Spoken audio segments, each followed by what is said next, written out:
Hey gang, Dirty Rob from the West Michigan Trail Owners and the Gazelle Sports Dirty Herd here with this week's review of the Asics Gel-Fuji Lyte.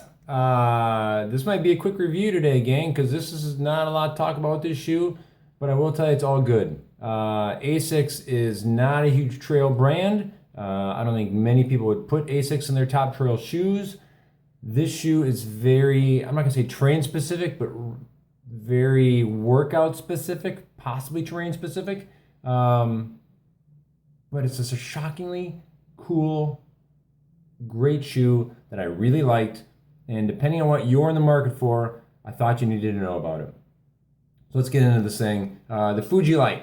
First thing you need to know, this is essentially as true as you're going to get to a trail racing flat. Yes, the stack height's a little low. I know all the running nerds are going to say racing flats have 10 to 12 millimeters of heel drop. And this is lower than that.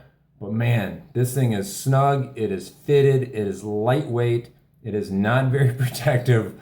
It digs fast. You can haul and you want to fly in this shoe. Everything I said about last week's or 2 weeks ago's Innovate, yes, this thing goes. You want to fly fast in this shoe. So look at the tongue. There's hardly anything to this tongue. It's a slim piece of fabric. It does have a little lace garage on top, which I do kind of like, to hold extra laces. I wish some other shoes, other companies that really love to give you a ton of lace would give you that option. Not only that, it makes the tongue a little taller. So any of you doing a fun little lace lock on top, it's going to cover, because I have run into shoes where if you do the lace lock, you get dangerously close to sliding off the end of that tongue and onto your skin. So all in all, there is good. Lace guidance runs all the way. You can see it runs all the way up the tongue with lots of spots for laces to go through. I didn't get any hot spots on there, but I could certainly see where some people might. But just like the Innovate, the lace locks notches are pretty lengthy, so the lace isn't locked into a single spot. It can move a little bit. So all in all, yeah, you put this thing on and it's just thin. It really is. The upper, super thin. It's kind of like a micro mesh. There is no stitching on it. It's almost kind of like has a plasticky feel to it. It does give you a pretty good fit though. It really wraps shockingly well. There are welded overlays in all the key spots that you're going to need some wear. Extra thick up here on the eyelet, so I would expect the durability to be great for what this is. This is not going to be a 500-mile shoe. Not even close. Unless you're like a true barefoot person and you're not going to run fast in this. Maybe then. Toe rand, pretty insignificant there. Not super protective. A little bit of rubber up over the front of the toe.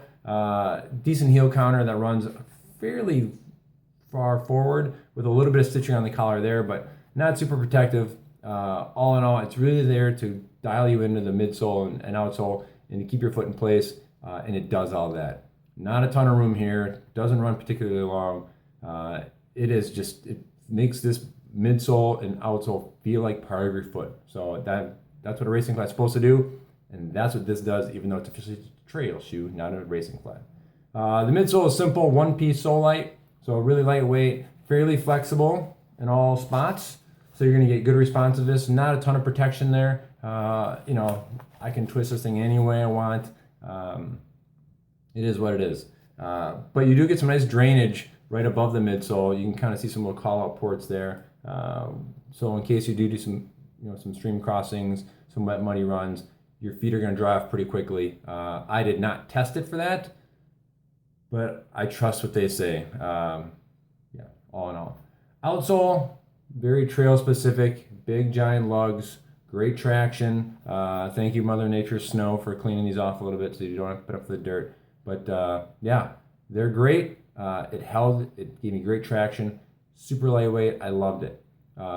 They listed, I think, at like 9 ounces. I'm gonna tell you, my big boy size is still just under 10 ounces. So that's unbelievably light. But again, that's why I put it in the racing flat category. At a size 14, you flirt with that 10 ounce range, that's a really lightweight shoe. I'm not gonna get anywhere near 500 miles out of the shoe if I got a pair.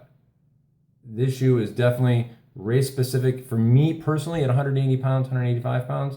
Kind of a lightweight 5-10K racing shoe. That's it. I would never run this thing in a race for half marathon. I would go longer in it at a more moderate pace, because this is going to be in that kind of foot strengthening category for me, because there's not a lot to it. The drop on it is 4 millimeters. I mentioned before the racing flat. Typically it's a little higher in the heel. This is pretty low in the heel. You're going to find some different numbers. Asics says 1418. Running Warehouse says 1822. Either way, I trust that it is 4. Whatever it is, 14 or 18 here, 1822 here, there's not a lot there. You're going to feel the ground. You're going to feel the sticks. It is not a very protective shoe. And like I said, for the majority of us, I don't know that this is a big high mileage shoe. But if you are looking for something to race in, this shoe is sweet. I really like it. I think it definitely has a niche in most people's trunks of their cars.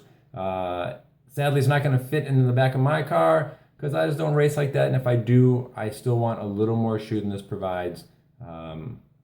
Yeah, if I was not as tall or as big and faster and younger than I am, certainly I would love this shoe. And I could think of 4 to 5 to 6 people that I currently run with who would love this shoe. Me though, it's not going to do it. I want a little more toe box room here, like my Ultras and like the Peregrine has. I want a little more protection. Stack height doesn't bother me so much. I like feeling the ground, but I just like a little more shoe than this provides. So the Asics Fuji Lyte Trail shoe on your shelves now. It's a good price for a really light, go fast racing flat, I'll call it. If you're in the mood for interested in a really light, go fast shoe, try it on, check it out. You will not regret it. It's a sweet shoe. All right, Asics, nice job. Keep up the good work. I appreciate it. We appreciate it. That's it for the week, guys. I'm running behind. I'm trying to do like one of these a week, and I'm at least 1 or 2 behind. So hopefully you'll see another one too this week. So that's it. I appreciate your time. Please leave comments in the area below, and get outside and enjoy our early spring here in West Michigan, and wherever you are. I hope the trails are great. Get outside and enjoy Mother Nature. Thanks, guys. See you.